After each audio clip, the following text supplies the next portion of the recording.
Selamat datang ke channel Jiko Chong, dan hari ini Jiko Chong akan berkongsi dengan semua satu AI yang saya percaya boleh jadi private teacher anda, di mana anda dapat akses anytime dan anywhere as long you ada internet. Jadi saya percaya semua ada delima account, iaitu email delima. Asal anda pelajar sekolah menengah kerajaan, anda ada satu account delima, tapi ramai yang tidak login lah. Jadi di dalam tu sebenarnya ada satu AI yang dapat membantu anda untuk belajar. Dan saya percaya semua pernah menghadapi masalah semasa belajar kan, dan tak tahu siapa untuk tanyakan, terutamanya kalau anda belajar seorang diri.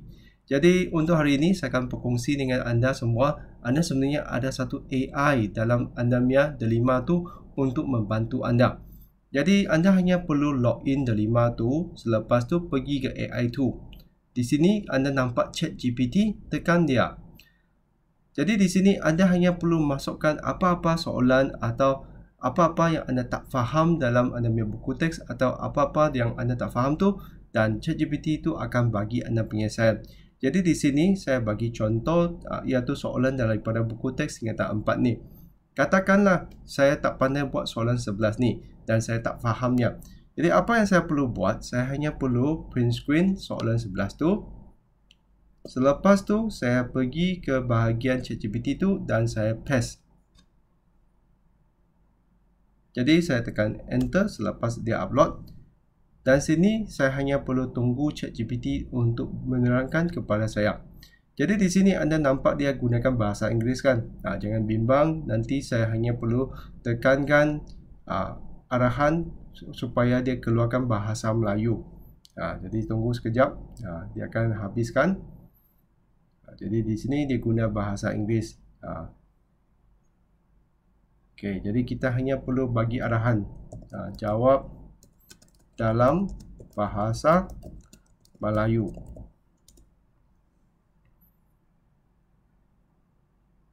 Dan dia akan terus translate kepada bahasa Melayu. Jadi dia akan terangkan kepada anda apa yang diminta oleh soalan lah. Jadi di sini dia ada buat penerangan daripada soalan tu, dia bagi panjang, bagi lebar. Selepas tu inilah ungkapan untuk lebarnya.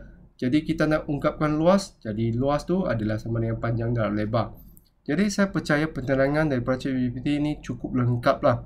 Jadi sangat bagus. Jadi saya percaya ini boleh membantu anda untuk belajar, terutamanya apabila anda hadapi masalah lah.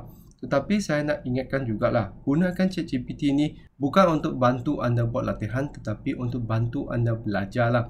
Jadi pastikan anda ada belajar sendiri dan cuba juga soalan tu sebelum anda minta ChatGPT itu tolong anda.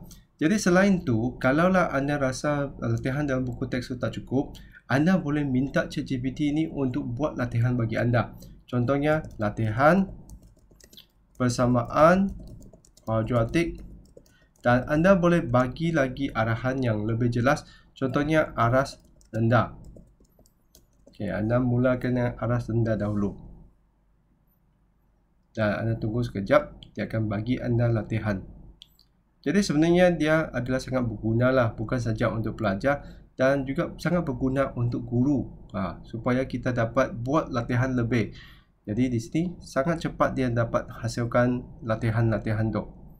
Jadi di sini adalah dia punya penerangan.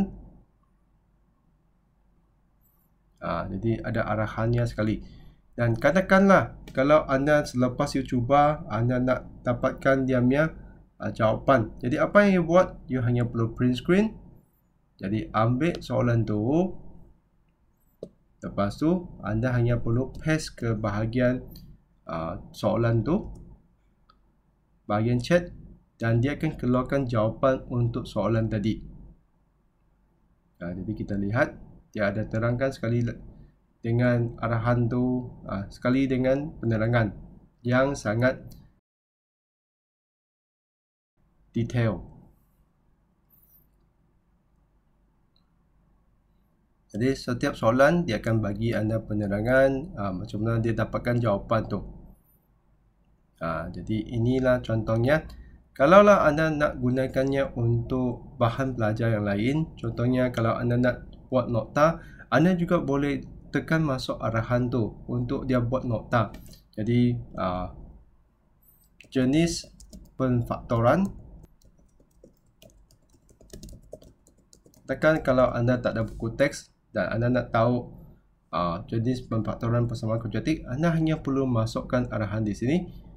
Jadi dia akan terangkan berapa jenisnya. Jadi sangat detail. Jadi saya percaya aplikasi ini memang dapat membantu semualah, baik cikgu atau pelajar untuk memahami sesuatu topik. Jadi sangat hebat. Tengok demi nota sangat detail. Lepas tu kalau anda nak lebih latihan, anda hanya perlu tekan arahan tu dan dia akan keluarkan soalan-soalan tu. Dan selain itu, kalaulah anda nak janakan image atau gambar tu juga boleh. Contohnya anda boleh jana gambar kitaran air. Jadi kita tunggu sekejap, dia akan jana gambar untuk kita. Jadi ini adalah sangat berguna lah, terutamanya kalau kita ada PowerPoint presentation. Kalau kita ada contohnya kalau kita nak mengajar budak tentang kitaran air ni, kita boleh jana gambar tu. Jadi ambil masa sedikit lah untuk ChatGPT ni hasilkan gambar tu. Jadi saya percaya aplikasi ini sangat berguna untuk semua pelajar dan juga cikgu. Jadi anda boleh cuba untuk gunakannya dengan login delima anda. Jadi begitu saja perkongsian hari ini. Saya harap video ini dapat membantu semua untuk meningkatkan pelajaran anda. Jadi begitu saja untuk hari ini. Sekian, terima kasih. Kita jumpa lagi.